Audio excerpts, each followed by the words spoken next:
હવે જુઓ આપણે 16મું ચેપ્ટર ભણવું છે આબોહવા બરોબર તમારે હવે આપણે જે ચેપ્ટર ભણવું છે કેવી રીતે ટેક્સ્ટ બુક નું આખું ચેપ્ટર તમને પીડીએફ સ્વરૂપે આપું છું ટેક્સ્ટ બુક માંથી એક એક આપણે ટોપિક ભણતા જઈએ અને તમને સમજતા જઈએ બધા મિત્રો છે સુધી હાજર રહેજો જે નથી આવ્યા એ જોડાઈ જશે હું ચેપ્ટર શરૂઆત કરું છું આપણું ચેપ્ટર છે આબોહવા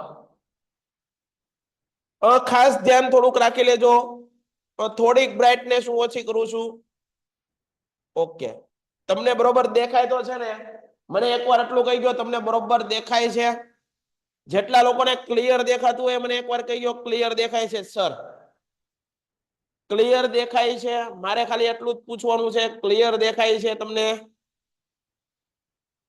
ક્લિયર દેખાય છે થોડું જ આખું દેખાય છે ઓકે હાલો ફૂલ બ્રાઇટનેસ કરી નાખું છું ઉભા રહો એક જ મિનિટ હાલો હવે જુઓ તો ઝડપથી ગયો ક્લિયર દેખાય છે ઓકે ઓકે ચાલો બધાને ક્લિયર દેખાય છે અહીંયા ધ્યાન આપો હવે બધાનું ધ્યાન છે લેક્ચરમાં હોવું જોઈએ બરોબર બીજી કોઈ વસ્તુ નહીં તમને બધું એક એક ચેપ્ટર ભણાવું છું આબોહવા એ વાતાવરણની લાંબા ગાળાની સરેરાશ પરિસ્થિતિ છે જો વિદ્યાર્થી મિત્રો મેં જ્યારે તમને ઓલા પ્રશ્નોનું સોલ્યુશન કરાવતો તો ત્યારે મેં તમને તમારી ટેક્સ્ટ બુક હારવાર રાખજો અને ટેક્સ્ટ બુકની અંદર લખતા જાજો આબોહવા છે વાતાવરણની કેવી ગાળાની પરિસ્થિતિ છે લાંબા ગાળાની મેં તમને ભણાવ્યું હતું 35 વર્ષ કે તેથી વધુ વર્ષનો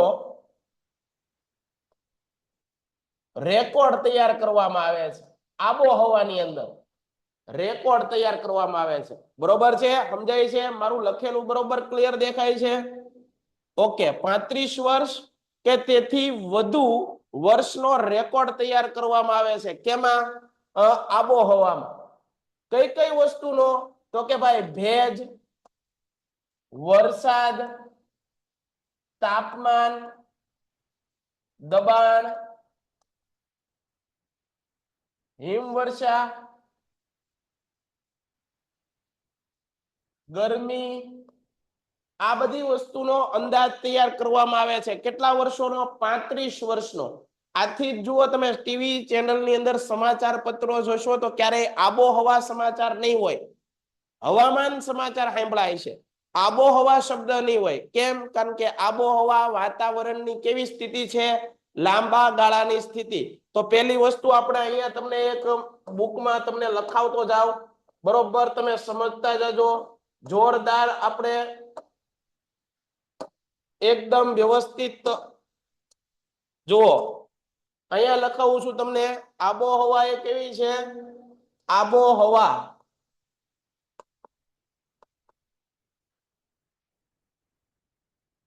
આ આબોહવા કેવી પરિસ્થિતિ છે તો કે ભાઈ વાતાવરણની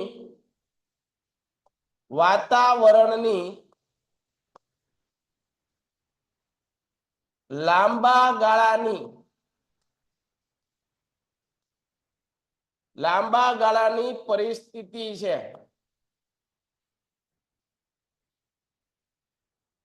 આબોહવાની અંદર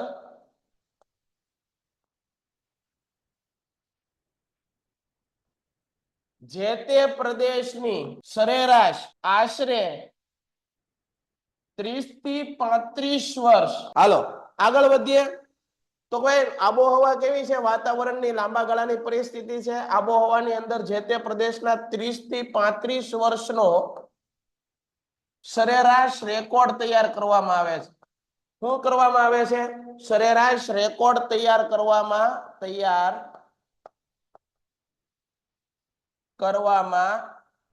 આવે છે સાહેબ આ આબોહવાની અંદર કઈ બાબતનો રેકોર્ડ તૈયાર કરવામાં આવે છે તો એ બાબતો લખો જો કઈ બાબતોનો રેકોર્ડ તૈયાર કરવામાં આવે તો કે ભાઈ એની અંદર એક છે ગરમી વરસાદ હિમવર્ષા પવન વાવાઝોડું આવી બધી બાબત છે તાપમાન આવી બધી બાબતોનો 30 થી 35 વર્ષનો સર લખવાનું છે, લખી નાખો અથવા તો સ્ક્રીનશોટ પાડી લેજો, બરોબર છે? તો જુઓ આ બધી વાતો બરોબર છે, તો આનો અહેવાલ છે આખો આબોહવાની અંદર તૈયાર કરવામાં આવે છે, પણ ખાસ યાદ રાખજો કેટલા વર્ષનો 30 થી 35 વર્ષનો સમયગાળો નક્કી કરે છે. જ્યારે હવામાન શું છે? હવામાન તમે ટીવી સમાચારની અંદર જોશો તો હવામાન સમાચાર આવતા હશે. સાહેબ આ હવામાન સમાચાર શું છે? લખતા જાઓ વિદ્યાર્થી મિત્રો, સાથે સાથે તે સ્ક્રીનશોટ પાડી લો અથવા તો તમને પીડીએફ મોકલી દેશે, બરોબર છે? હવે જુઓ આ સમજી લો તમે, આ હવામાન શું છે? તો કે ભાઈ વાતાવરણની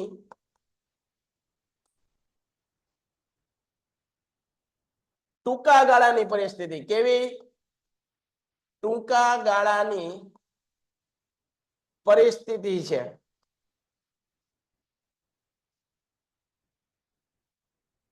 હવામાન શું છે? વાતાવરણની ટૂંકા ગાળાની પરિસ્થિતિ છે. રોજબરોજ હવામાન બદલાય છે. શું થાય છે? બદલાય છે. તમને ખબર હોય દિવસ દરમિયાન તડકો હોય, સાંજે પાછું વરસાદના છાંટા પડે, આવું વાતાવરણ તમે જોયું હોય. રાત્રે પાછી ઠંડી પડતી હોય, જોયું છે ને તમે? હા પાડો મને એકવાર ઝડપથી, ક્લિયર સમજાય છે એટલી વસ્તુ? હવામાન અને આબોહવાનો કોન્સેપ્ટ સમજાય છે? અનિરુદ્ધ ઓકે, જય હિન્દ. હાલો ઓકે, હા સમજાણું. ઓકે દક્ષરાજસિંહ જાડેજા સમજાય છે. ઝડપથી ઝડપથી સર આબોહવા હવે સમજાવો. સમજાયું તો ખરી ભાઈ. વાતાવરણની લાંબા ગાળાની પરિસ્થિતિ જેની અંદર 30 કે 35 વર્ષનો રેકોર્ડ તૈયાર કરવામાં આવે. એટલે જ આપણે છાપામાં વાંચ્યું હોય કે આ વર્ષે ભારતની અંદર હવે ટૂંક સમયમાં શિયાળો શરૂ થઈ ગયો છે, ધીમે ધીમે ઠંડી પડે છે, તો એવું કે છે 10 વર્ષનો રેકોર્ડ તોડવાનું છે ભાવનગરમાં. તો એ કેમ ખબર પડે? આબોહવા સમાચાર, આબોહવાના કારણે ખબર પડે. ક્લિયર થાય છે? તો આગળ વધીએ વિદ્યાર્થી મિત્રો. જુઓ આબોહવા વાતાવરણની લાંબા ગાળાની પરિસ્થિતિ છે. સામાન્ય રીતે જે તે પ્રદેશની 35 કે તેથી વધુ વર્ષો ની વર્ષા ઋતુ, એનો ઉનાળો, શિયાળો, સરેરાશ હવામાનની પરિસ્થિતિ આબોહવા નક્કી કરે છે. ટૂંકમાં આબોહવાની અંદર ઘણા વર્ષો લાંબા ગાળાની હવામાનની વિવિધ પરિસ્થિતિઓનો સરેરાશ હોય. એટલે કે વર્ષોથી ત્યાં વરસાદ કેટલો પડે છે, ત્યાં ભેજ કેટલો પડે છે, ત્યાં શરદી એટલે કે ઠંડી કેટલી પડે છે, એનો ખ્યાલ રાખતી આ આબોહવા છે. હવામાન એ વાતાવરણની ટૂંકા ગાળાની પરિસ્થિતિ. કેવી છે? ટૂંકા ગાળાની. દિવસ દરમિયાન કોઈ પણ સમયે હવામાન બદલાય છે. શું થાય છે? હવામાન બદલાઈ શકે છે. હવામાન બદલવાનો આધાર હવાનું તાપમાન, દબાણ, ભેજ, વરસાદ, ધુમ્મસ, વાદળોનું પ્રમાણ વગેરે પર રહેલો છે. આપણી ખેતી પ્રવૃત્તિ પર હવામાનની ઘણી અસર થાય છે. ભારતીય હવામાન ખાતું સમગ્ર દેશનું રોજબરોજનું હવામાન દર્શાવતા નકશાઓ બહાર પાડે છે. તમે ટીવી જોતા હશો તો ટીવી ની અંદર દરરોજ હવામાન સમાચાર આવે. છાપું વાંચતા હો તો છાપાની અંદર દરરોજ હવામાન સમાચાર આવે. આવે છે કે નહીં? એકવાર આવતું હોય તો મને કોમેન્ટ કરીને લખો સાહેબ આવે છે. તમે સાચા છો સાહેબ? ઝડપથી ઝડપથી. હાલો હાલો, હુવાનું નથી, હજી હુવાની વાર છે. હાલો રોનિતે કહી દીધું યસ, રોહને કહી દીધું yes, Aniruddh yes. Okay, Bariya Hiralben આવે, બરોબર છે? તો એનો મતલબ શું થયો બેન? કે ભાઈ હવામાન કેવી પરિસ્થિતિ છે? ઝડપથી. ટૂંકા ગાળાની કે લાંબા ગાળાની? ઝડપથી ઝડપથી મને જો. ટૂંકા ગાળાની કે લાંબા ગાળાની? ફટાફટ જવાબ. હજી તો કીધું ત્યાં જવાબ આવવા મળવા જોઈએ. હવામાન કેવી? ટૂંકા ગાળાની પરિસ્થિતિ. કેવી? ઝડપથી જવાબ આપો. ટૂંકા ગાળાની. હા, વેરી ગુડ. હાલો, ભારત આબોહવામાં ઘણી વિવિધતાઓ અને વિક્ષેપતાઓ ધરાવતો દેશ છે. પૃથ્વીની સપાટીના કેટલાક પ્રદેશોમાં પવનની દિશા ઋતુ પ્રમાણે બદલાય છે. તમને ખબર છે કે ઋતુઓ બદલાય એમ પવનોની દિશા પણ બદલાય છે. તમને ખબર છે કે 4 ખૂણા છે, ઈશાન, અગ્નિ, નૈઋત્ય અને વાયવ્ય. આ ચારેય ખૂણામાંથી ઋતુઓ બદલાવાના કારણે અલગ અલગ પવનો વાતા હોય છે. આમ ઋતુ પ્રમાણે દિશા બદલતા પવનોને મોસમી પવનો કહે છે. અરબી ભાષાનો મૂળ શબ્દ મોસીમ પરથી આ પવનોને મોસીમ પવનો. તો લખો, પછીનો પ્રશ્ન લખો ઝડપથી. ઋતુ પ્રમાણે મોસમી પવનો એટલે શું? ઝડપથી વ્યાખ્યા લખો. મોસમી પવનો.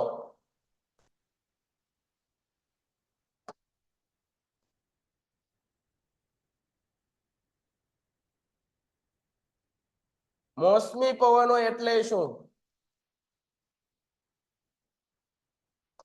ઋતુ પ્રમાણે દિશા બદલતા પવનોને મોસમી પવનો કહેવાય છે. બરોબર યાદ રાખજો. એની વ્યાખ્યા લખવાની પૂછે તો કેમ લખશું વ્યાખ્યા? ઋતુ પ્રમાણે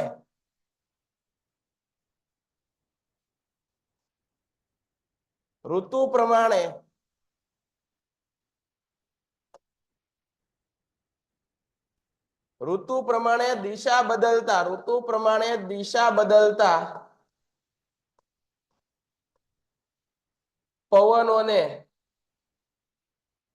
પવનોને મોસમી પવનો કહેવાય. કેવા પવનો કહેવાય? મોસમી પવનો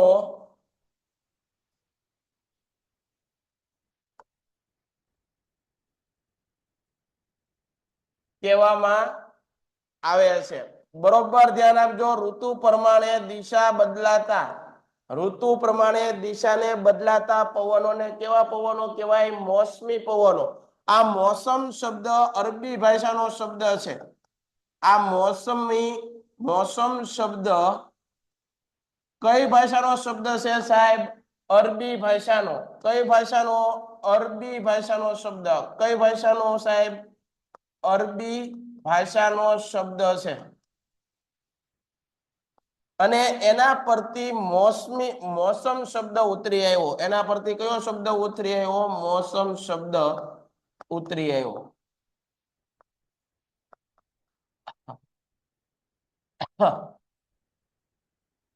ડન છે? એકવાર ડન હોય તો ક્લિયર કરો. ડન છે સર? ડન છે. હાલો, ખૂબ સરસ. અરબી ભાષાનો શબ્દ છે મોસમી. Very good. આગળ વધો. તો યાદ રાખજો, એશિયા ખંડમાં ભારત, શ્રીલંકા, બાંગ્લાદેશ, પાકિસ્તાન, મ્યાનમાર દેશો આબોહવા અનુભવતા દેશો છે. વિશ્વની અંદર માત્ર ને માત્ર આ બધા દેશો છે ત્યાં મોસમી પવનો વાય છે. બાકી તમને ખબર છે ક્યાં તો એકલી ઠંડી પડે છે, ક્યાં તો એકલો બરફ પડે છે, ક્યાં તો એકલી ગરમી પડે છે. પણ ભારત દેશ છે અને એની આજુબાજુના પાડોશી દેશો છે કે ત્યાં મોસમી પવનો છે. શિયાળા, ઉનાળા, ચોમાસુ આવી ઋતુઓ છે. મોસમી આબોહવા વાળો દેશ આપણો ભારત છે. ક્લિયર છે? આગળ ઉદાહરણ. જય હિન્દ. Very good. તિરંગો મૂક્યો છે. કોણે મૂક્યો છે?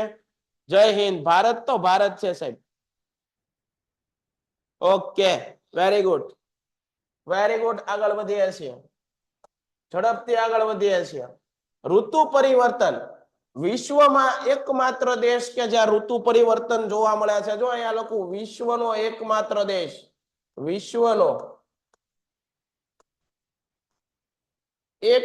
દેશ. ભારતની આજુબાજુના દેશોમાં ઋતુ પરિવર્તન જોવા મળે છે. ઋતુ પરિવર્તન દેશ આપણે અહીંયા ઋતુઓ જોવા મળે છે. તમને ખબર છે, શિયાળો છે, ઉનાળો છે અને ચોમાસું છે. તો ઋતુ બદલતો દેશ છે. ઋતુ પરિવર્તનના મુખ્ય કારણમાં પૃથ્વીનું સૂર્યની ચારેય પરતો પરિક્રમણ ઉપરાંત પૃથ્વીની ધરીનું નમન પણ ભાગ ભજવે છે. પૃથ્વી પોતાની ધરી પર 23.5 ડિગ્રી અક્ષાંશ નમેલી છે. તમને પ્રશ્ન પૂછાય, પૃથ્વી પોતાની ધરી પર કેટલી નમેલી છે? 23.5 ડિગ્રી. 23.5 ડિગ્રી નમેલી છે પોતાની ધરી પર અને કક્ષાની સાથે 66.5 નો ખૂણો બનાવે છે. પૃથ્વીના ધરી નમનને કારણે ઋતુઓ બદલાય છે. તો ઋતુઓ બદલાવાનું કારણ શું છે? પૃથ્વીનું ધરી ભ્રમણ, ધરીનું નમનના કારણે ઋતુઓ બદલાય છે. શિયાળો, ઉનાળો, ચોમાસું આવી ઋતુઓ બદલાય છે. વધારે સમય સૂર્યપ્રકાશ મેળવતા વિસ્તારોમાં ઉનાળો હોય છે, જ્યારે ઓછો સૂર્યપ્રકાશ મેળવતા પૃથ્વીના વિસ્તારોમાં શિયાળો હોય છે. 22 ડિસેમ્બરે સૂર્યના કિરણો મકર વ્રત પર લંબ પડે છે. તમને પરીક્ષામાં અહીંથી પ્રશ્ન પૂછાય કે સૂર્યના કિરણો કઈ તારીખે મકર વૃત પર લંબ પડે છે?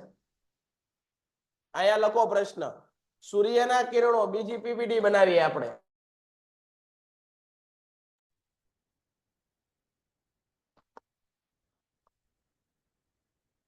સૂર્યના કિરણો કઈ તારીખે, આ બધા પ્રશ્નો યાદ રાખજો, પરીક્ષામાં સીધા પૂછે. કઈ તારીખે મકર વૃત પર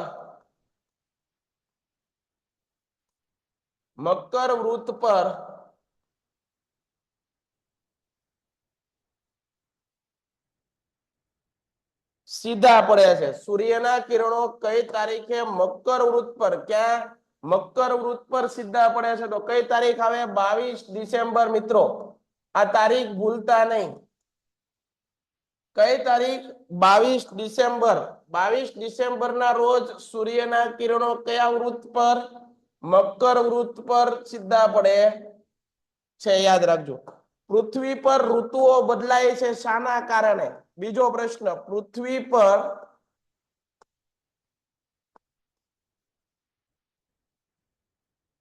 ઋતુઓ બદલાય છે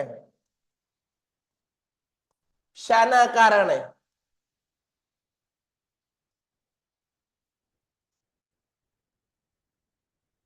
પૃથ્વી પર ઋતુઓ બદલાય છે શાના કારણે? ઋતુઓ બદલાય છે એનું કારણ આપવાનું છે. તો તમારે લખવાનું વિદ્યાર્થી મિત્રો, પૃથ્વી પોતાની ધરી પર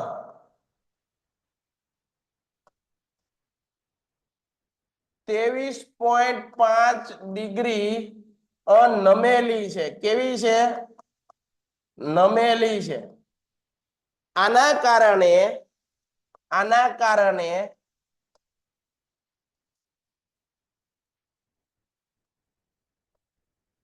પૃથ્વીના જે ભાગમાં વધારે સૂર્યપ્રકાશ પડે,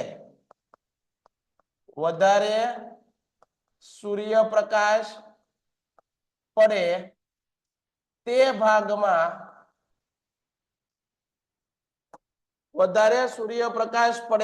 ભાગમાં ઉનાળો,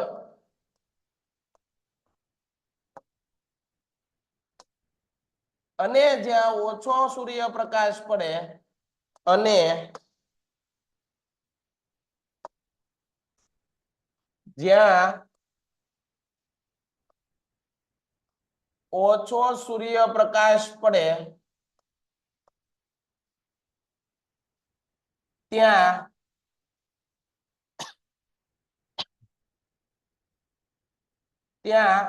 શિયાળો. આમ ઋતુઓ બદલાય છે. બરોબર? એકવાર મને સમજાવો બધા વિદ્યાર્થી મિત્રો, તમને સમજાય છે? ઝડપથી કોમેન્ટ કરો મને. સર બરોબર છે, અમને સમજાય છે, વ્યવસ્થિત સમજાય છે. ફટાફટ હો, મને મોડું ન થવું જોઈએ ભાઈ. તમને વધારે ભણાવવાનું છે, આખું ચેપ્ટર ભણાવવું છે, કડકડાટ કરાવી દેવાનું છે. બધા હુઈ ગયા છો? ઓકે, બધા હુઈ ગયા લાગે છે. કોઈની કોમેન્ટ આવતી નથી. યુવરાજની ભાઈની કોમેન્ટ આવી ગઈ. Very good. આહિર, અમૃત, ઓ અનિરુદ્ધ જાગીએ છીએ. બારૈયા હિરલબેન, ના હું ના બેન, નથી સમજાતું. દર્શન, ખલીલ, રોનિત, રોહન મંસૂરી,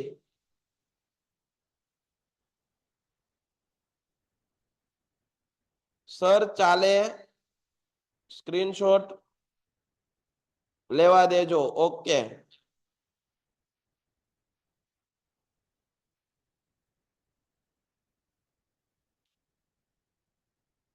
હવે તો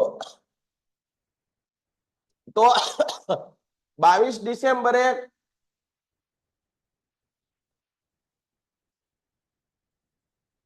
22 ડિસેમ્બરે સૂર્યના કિરણો કઈ જગ્યાએ સીધા પડે છે? મકર વૃત્ત પર.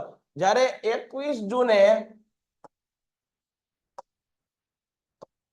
સૂર્યના કિરણો કર્કવૃત્ત પર લંબ પડ્યા છે. તો આ પણ પ્રશ્ન આવે છે. ઉભા રહેજો એક જ મિનિટ, અહીંયા લખો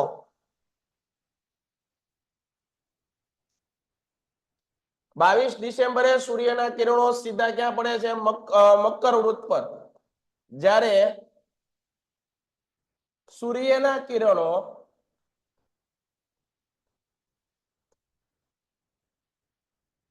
કર્કવૃત્ત પર કઈ તારીખે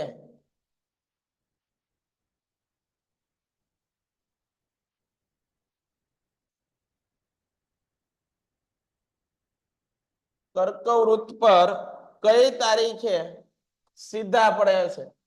સૂર્યના કિરણો કર્કવૃત્ત પર કીધા છે વિદ્યાર્થી મિત્રો. કર્કવૃત્ત પર કઈ તારીખે સીધા પડે છે? તો તમારે યાદ રાખવાનું છે ક્યારે? 21 જૂન.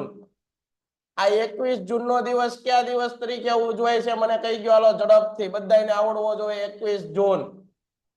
21 જૂન નો દિવસ કયા દિવસ તરીકે? ફટાફટ. બાબા રામદેવ શું કરે?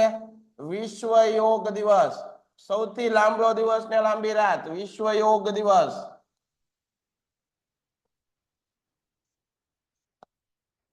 ડન છે? આવડશે?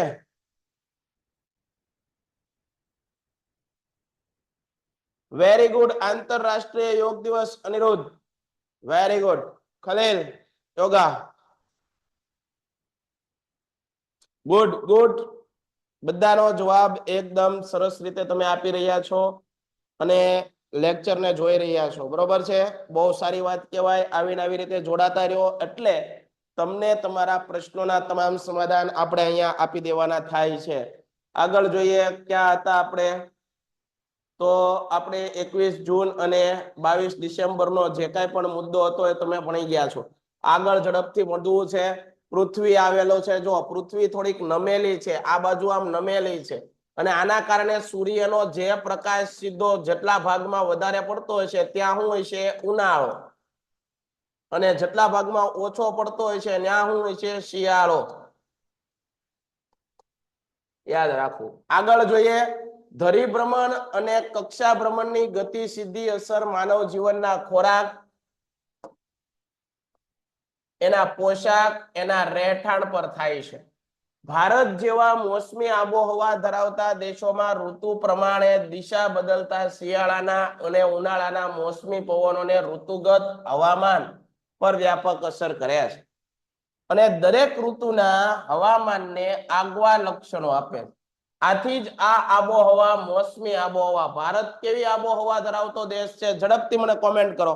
ઝડપથી ફટાફટ મને કોમેન્ટ કરો. ભારત કેવી આબોહવા ધરાવતો દેશ છે? ઝડપથી. ભારત કેવી આબોહવા ધરાવતો દેશ છે? આ પ્રશ્નનો જવાબ તમે બધા આપશો. જે નો આપે એનું આવ્યું છે ભાઈ, બધાએ જવાબ આપવાનો છે. ફરજિયાત છે. ઓપ્શનમાં નથી, અથવામાં નથી. કમ્પલસરી જવાબ આપો. ભારત કેવી આબોહવા ધરાવતો દેશ છે? ભારત ખાલી જગ્યા આબોહવા ધરાવતો દેશ છે.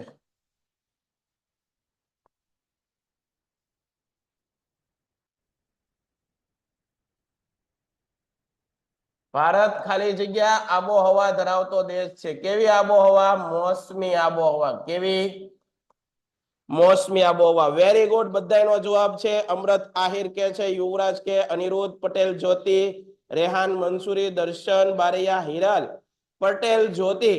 Very good. દક્ષરાજસિંહ જાડેજા, જયમીન પરમાર. ભારત મોસમી આબોહવા વાળો દેશ છે. બધાનો જવાબ સાચો છે મિત્રો. આવી રીતે ધ્યાન આપશો તો તમારા પ્રશ્નોના જવાબ ખોટા નહીં જ પડે. હવે જુઓ ભારતની આબોહવાની વિવિધતાઓ જોઈ લઈએ. ભારતની આબોહવા અનેક બાબતમાં ભિન્ન છે. દક્ષિણ ભારતમાં દ્વીપકલ્પીય પરિસ્થિતિ ધરાવતો હોવાથી દરિયા કિનારાની આબોહવા કેવી હોય છે? ઠંડી હોય છે. સમનો મતલબ શું થાય? ઠંડી ને ગરમી બંને કેવી હોય? સમાન. આથી લોકો દરિયા કાંઠે વધારે જવાનું પસંદ કરતા હોય. જ્યારે દરિયા કિનારાથી તમે દૂર જાઓ એટલે થોડીક આબોહવા અનુભવાય છે. ઉત્તર ભારતનો ઘણો ભાગ દરિયાથી દૂર છે એટલે ત્યાં કેવી ખંડીય છે, ને ક્યારેક ઠંડી અને ક્યારેક ગરમી. ભારતની લગભગ મધ્યમાંથી કર્કવૃત પસાર થાય. કર્કવૃત ક્યાંથી પસાર થાય? પૃથ્વીનો આવી રીતે પૃથ્વી છે તો એની બરોબર મધ્યમાંથી કયું વૃત્ત પસાર થાય? કર્કવૃત. દક્ષિણ ભારતમાં ઉષ્ણ કટિબંધમાં અને ભારતમાં સમશીતોષ્ણ કટિબંધ આવેલ છે. પરિણામે દેશના જુદા જુદા ભાગોમાં આવેલા સ્થળોમાં તાપમાન વરસાદમાં ઘણો મોટો તફાવત છે. દાખલા તરીકે ઉત્તર લદ્દાખમાં આવેલા લેહ અને દ્રાસનું તાપમાન શિયાળામાં -45 ડિગ્રી. વિદ્યાર્થી મિત્રો, માઇનસ એટલે વાત અઘરી પડે ભાઈ, સેલ્સિયસ સુધી નીચું જાય છે. રાજસ્થાનમાં આવેલા ગંગાનગર તેમજ અલવર ખાતે ઉનાળાનું તાપમાન 51 ડિગ્રી સેલ્સિયસ જેટલું ઊંચું, એટલે કેટલી ગરમી નોંધાય છે. એવી જ રીતે પૂર્વ ભારતમાં મેઘાલય રાજ્યના ચેરાપુંજીમાં દુનિયાનો સૌથી વધુ વરસાદ. તમને પૂછે દુનિયામાં સૌથી વધુ વરસાદ ક્યાં પડે? તો દુનિયામાં સૌથી વધુ વરસાદ છે મેઘાલયના ચેરાપુંજીની અંદર. લખી નાખો, દુનિયામાં સૌથી વધુ વરસાદ. દુનિયામાં સૌથી વધુ વરસાદ અહીંયા ધ્યાન આપજો. અહીંયા જુઓ વિદ્યાર્થી મિત્રો, દુનિયામાં સૌથી વધુ વરસાદ કઈ જગ્યાએ પડે છે? તો મેઘાલયની અંદર ચેરાપુંજી નામનું સ્થળ આવ્યું છે. કેવું? ચેરાપુંજી નામનું સ્થળ. ત્યાં વરસાદ કેટલો પડે? 1200 સેન્ટીમીટર થી વધુ વરસાદ પડે છે. તો આ પ્રશ્ન તમને આવડવો જોઈએ. ક્લિયર થાય છે? એકવાર ડન થતું હોય તો ડન કરો ઝડપથી. ચેરાપુંજી આશરે 16 કિમી દૂર આવેલું મોસીનરમ પણ 24 કલાક દરમિયાન પડેલા વરસાદી મહત્તમ સ્થળ તરીકે પ્રસિદ્ધિ પામ્યું છે. એકવાર તમારી કોમેન્ટ બરોબર આવવી જોઈએ. બધા ડન છે? કયો મને. સૌથી વધારે વરસાદ ક્યાં પડે છે? મેઘાલયની અંદર. મેઘાલયની અંદર ચેરાપુંજી અને મોસીનરમ આવા બે સ્થળો આવેલા છે. હા સર, ડન છે, ડન છે. વેરી ગુડ, ખૂબ સરસ. ઝડપથી ચેરાપુંજી ક્લિયર થાય છે અનિરુદ્ધ? ઓકે, ડન છે. વિકાસ ડન છે ભાઈ? ક્લિયર છે? તો આટલી વસ્તુ વિદ્યાર્થી મિત્રો તમને આવડવી જોઈએ. આગળ આપણે જોઈએ, દેશમાં કોઈ એક પ્રદેશમાં પૂરની વિકટ પરિસ્થિતિ ભયંકર તારાજી સર્જી હોય અને બીજા પ્રદેશમાં વરસાદ ન પડવાને લીધે દુષ્કાળ અને ગરમીની પરિસ્થિતિ સર્જાઈ હોય, એવી વિરોધાભાસી આબોહવાકીય સ્થિતિ આપણા દેશમાં જોવા મળે છે. એક જગ્યાએ બહુ વરસાદ હોય તો એક જગ્યાએ એક છાંટો પણ ન પડતો હોય. આવી પણ પરિસ્થિતિ આપણા દેશની અંદર જોવા મળે છે. હા કે નથી જોવા મળતી? મને કહો તો. જોવા મળે છે કે નથી કહેવા મળતી? મળે છે ને? તો એ બધું આબોહવાના કારણે થતું હોય છે, હવામાનના કારણે થતું હોય છે. આવી આબોહવાકીય સ્થિતિ આપણા દેશમાં જોવા મળે છે. ગાજવીજના તોફાનો એટલે કે થંડરસ્ટોર્મ કહેવાય વિદ્યાર્થી મિત્રો. તોફાનો પણ થતા હોય, વીજળીના ચમકારા સાથે તોફાનો પણ થતા હોય. ઉષ્ણકટિબંધીય ચક્રવાતોની વિનાશકારક અસરોને કેટલાક પ્રદેશોમાં થતી રહી છે. આમ ઋતુગત હવામાન અનેકવિધ રીતે અસરકારક નીવડે છે. આબોહવાને અસર કરતા પરિબળો. સાહેબ, આબોહવાને અસર કરતા પરિબળો કયા કયા છે? બધાએ યાદ રાખવાના છે અને આ યાદ રાખીને આજે આપણો લેક્ચર પૂરો કરીએ છીએ. બરોબર, બધા વિદ્યાર્થી મિત્રો મને કહે છે આબોહવાને અસર કરતા પરિબળો કયા કયા છે અને લખવાના છે. પહેલું છે તાપમાન. આબોહવાને અસર કરતું પરિબળ કયું છે? બધા લખશે કોમેન્ટમાં, ફટાફટ લખશે. પહેલું કયું? તાપમાન. બીજું દબાણ. ત્રીજું પવન, ભેજ, વરસાદ. હાલો, આબોહવાને અસર કરતા પરિબળો ફટાફટ લખો. ફટાફટ મને જવાબ આપવા જોઈએ. આબોહવાને અસર કરતા પરિબળો સાહેબ, આબોહવાને અસર કરતા પરિબળો હું અહીંયા લખું છું, તમે તમારી સાથે મગજમાં યાદ રાખજો. આબોહવાને અસર કરતા પરિબળો એક પછી એક મને લખશો આબોહવાને અસર કરતા પરિબળો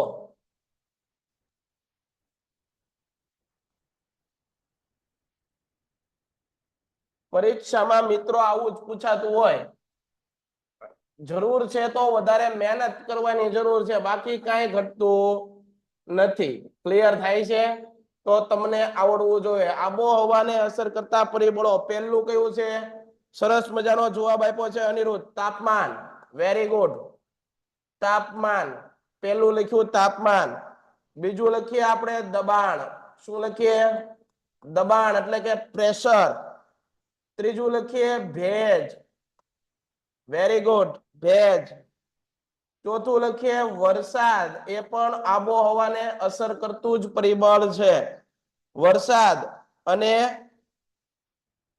વાદળ છે બરોબર છે ઝાકળ છે આ બધા ટૂંકમાં આબોહવાના અસર કરતા પરિબળો છે સાહેબ પવનો છે વેરી ગુડ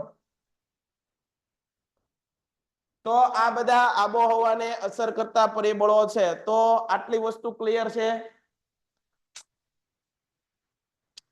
ક્લિયર છે કે નહીં એકવાર મને કોમેન્ટ કરો હાલો ઝડપથી